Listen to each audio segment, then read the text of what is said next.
Are you coming to sing with us? And we hear those songs in your voice as you go out.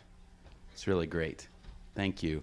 And today it's my distinct privilege to introduce our guest speaker. And I'd like to talk a little bit today about the question, can we see the God in me? Now, I don't know about you, but sometimes I have a little bit of difficulty because as I stumble through life, singing, walking, writing, talking, I find myself sometimes saying what I shouldn't have said, maybe, or thinking what I shouldn't have thought, or as we heard in our meditation this morning, having thoughts in my head that, are those really my thoughts? Where did those thoughts come from? Because many of us were trained, and that's where we wind up thinking. There's a great new book out by Jill Bolte Taylor called Whole Brain Living. If you don't know her, she was a brain scientist who happened to have a left side stroke when she was about 37.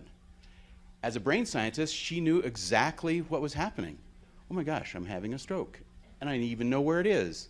She wrote a great book, but now she's realizing that we have 4 parts to our brain, and one of them is dedicated to knowing the God in us, which is pretty cool that a brain scientist had to have a stroke in order to discover this thing about our amazing brains.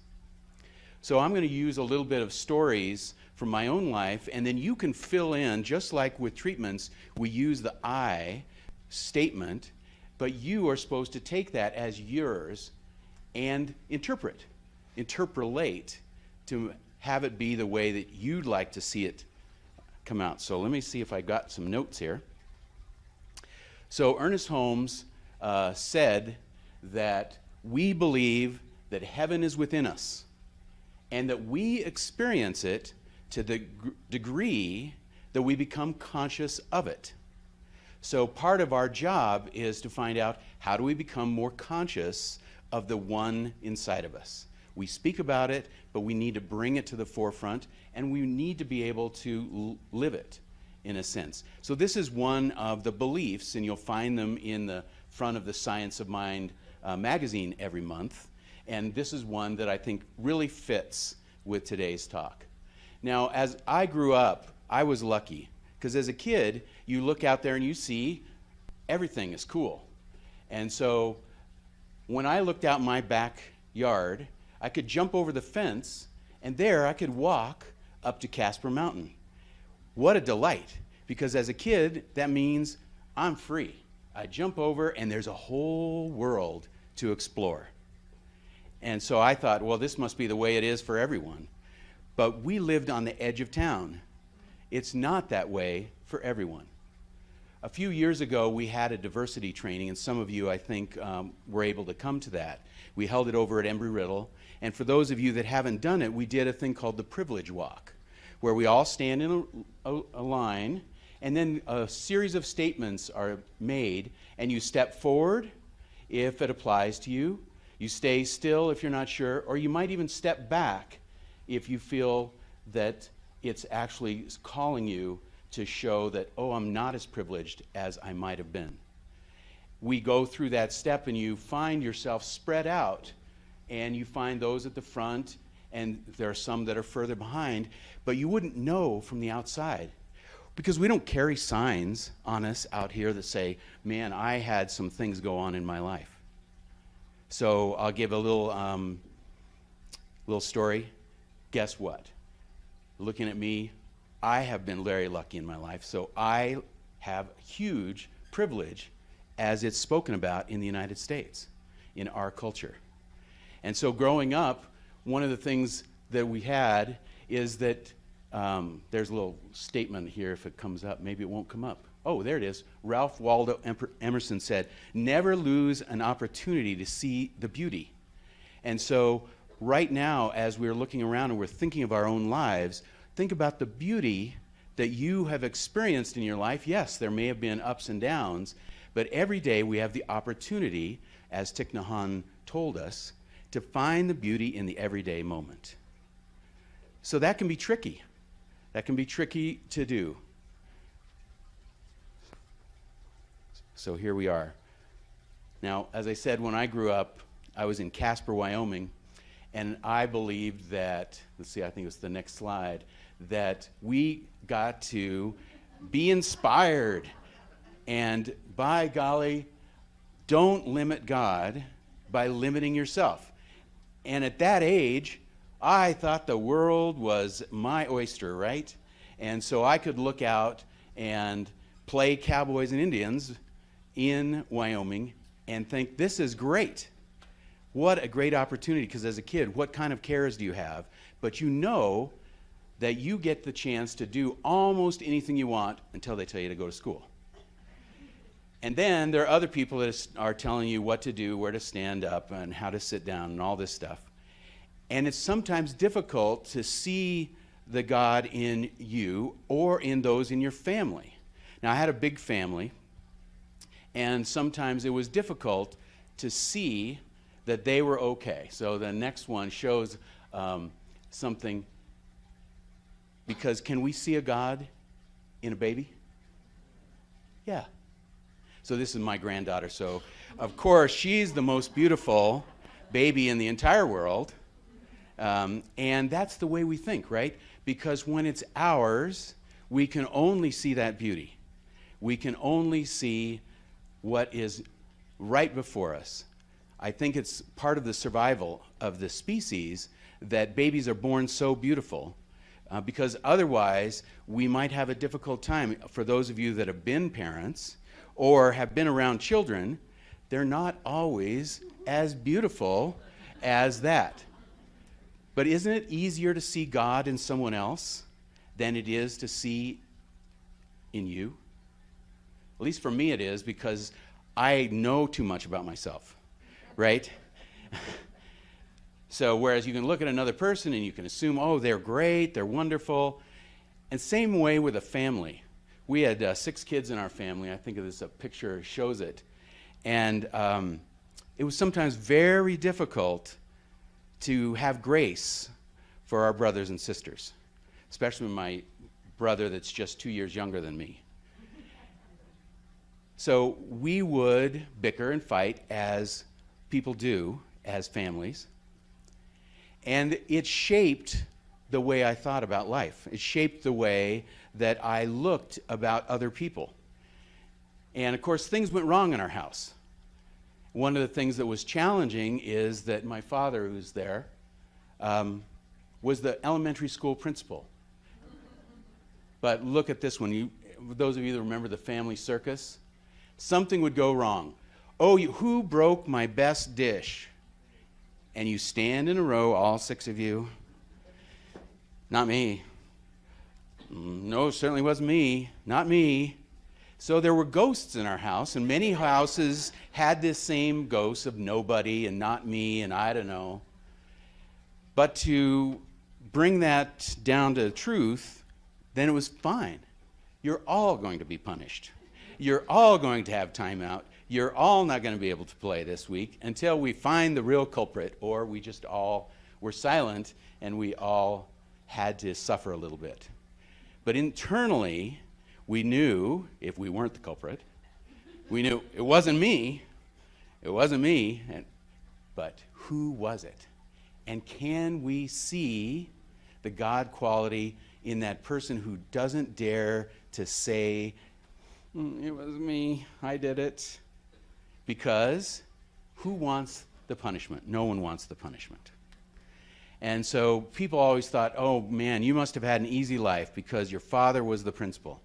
Well, that's because they never had a father as a principal, because if I got in trouble, I got in trouble at school, and then I come home and I get trouble at home, and if it was a bad thing, then it might be the belts.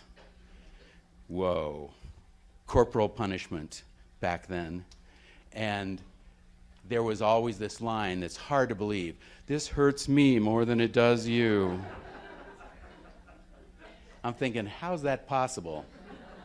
My brother, though, was very wise. He started crying before the belt hit. So there are different ways to recognize what's going on in the world.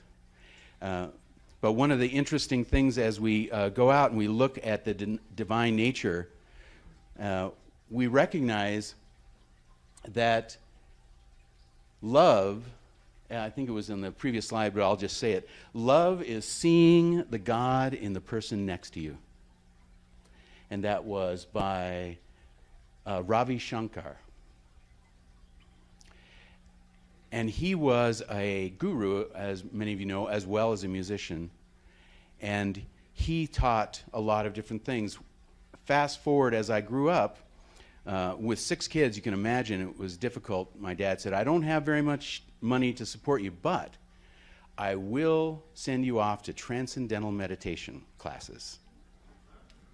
Pretty forward thinking of him, right? Maybe he thought I needed it.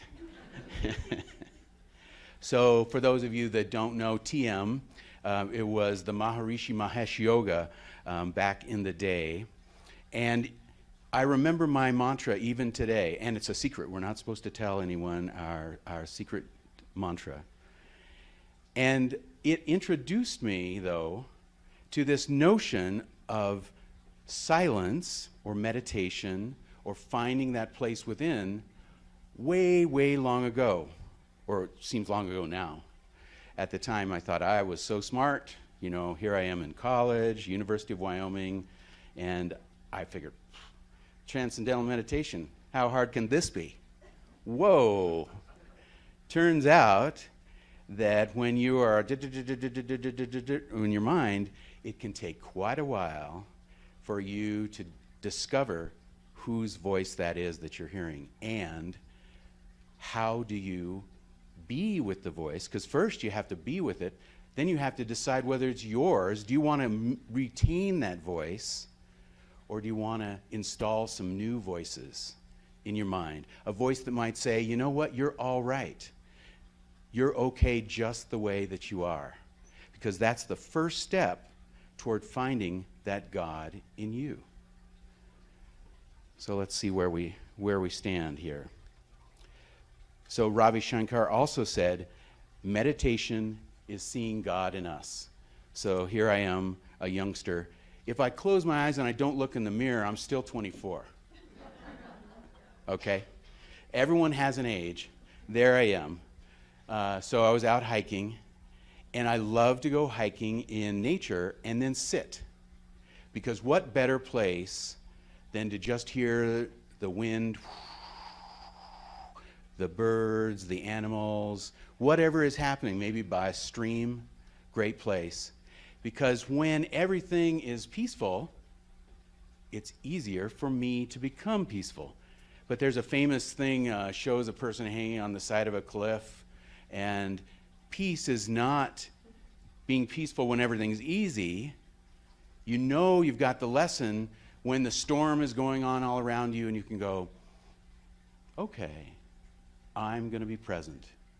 I'm going to be present to whatever is happening right here and be peaceful amidst the storm. Well, of course, it took me a few years to get that, and I have to say, again, full service disclosure, I'm still a work in progress, and I'm improving, though. As we heard from our singer, this next 15 years is going to be the best 15 years ever, right? Because with all that I know, there's a country song that says, I wish I knew then what I know now, because we all would be benefiting from not having made some of the mistakes that we did. Well, that's what we say, but maybe it was exactly those mistakes which allow us to be who we are today and to recognize the God in ourselves. These are little questions to ask. So as a young parent, it can be challenging. I think the next one shows. These are my 2 boys when they were little.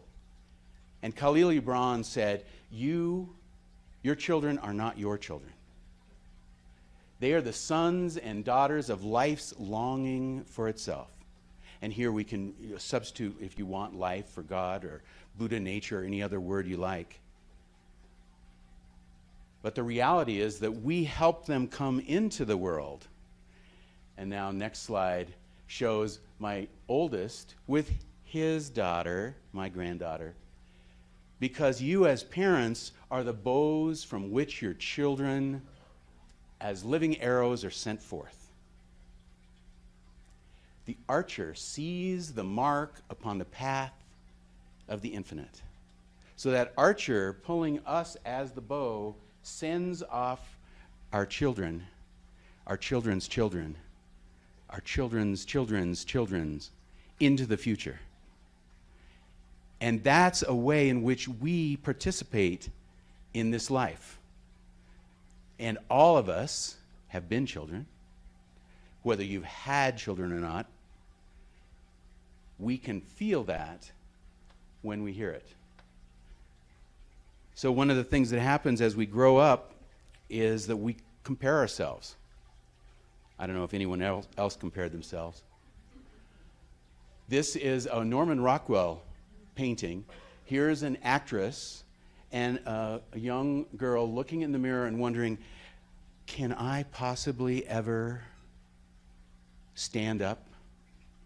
And in every magazine rack, as you check out at the counter, shows crazy things, and we're always comparing. And it's possibly worse for a young girl. And I know my youngest sister used to bring me 17 magazine and said, is she pretty? Is she pretty? Because wanting to know where in the world she fits. So this was from a reflection. As she was looking in the mirror, I see fear. I see sorrow. I see inadequacies and imperfections. I see all the things I try so hard to keep buried, but they seem to always unearth themselves. The reflection in the mirror stays the same. Maybe tomorrow I'll see resilience. Maybe I'll see joy, but not today. And that's okay, because I also see hope. So as we look in the mirror, and each of us has a chance to look in the mirror every day, there's a great song by Karen Drucker saying, "You are the face of God. I hold you in my arms. You are the face of God." Next time you look in the mirror, sing that to yourself. Remind yourself whose you are. It can be very emotional to do that mirror work, but it's important for us to do it. So I think we're just getting close. This next one talks about a story. So a young girl was sitting on her great-grandmother's lap, and she's feeling her arms around her. She's looking at her face, and she says, "Did God make both of us?" "Yes," said the great-grandmother. Little girl says. Grandmother says, "But I was made a long, long time ago, and you're made fresh, you're new." Little girl, "Well, God's getting a lot better." So as children, we view the world in an interesting way, and that child is still alive in us. If you're familiar with the archetypes, every one of us has that child that wants to be assured that we are at the center of the universe. And we can always reparent our child, just as God is constantly reparenting us, if we're willing to listen. If we're willing to go inside and ask the question, do you still love me? Am I lovable? Am I truly a child of God? And of course the answer is yes. But sometimes we just can't really believe it. So I think that this is the wrap up, because I can see the God in all of you as I sit up here and look out in the audience, And I invite you to see the God in each member sitting out there, and then do the mirror work and see the God in you. So let's take that into prayer. Recognizing and knowing that there's only one thing going on. There's only one presence, one power, one infinite intelligence. We call it God, we call it good. By any name, it is love. It is love in action, it is love in motion. And it's loving each and every one of us and helping us to see the God in ourselves. And since God is everywhere and everywhen, omnipresent and omnipowerful, God is right here present right now with you, with me, with my voice, speaking through me, as me. And so I know that going out into the world this week, we can improve the world by improving our own belief in ourselves. Marianne Williams told us, God doesn't want us to be small. There's nothing important in that. God wants us to be grand and great and glorious and shine. Because as we shine and as we love out into the world, it gives permission to every single other person around us to shine likewise. Show the God within them. And if we have a world full of people doing that, then the world certainly will be a better place. So knowing that these words cannot come back to me void, I send them out into the action of love and law, knowing that it always says yes, yes. And so grateful for this knowing, I just release it and say with me, and so it is.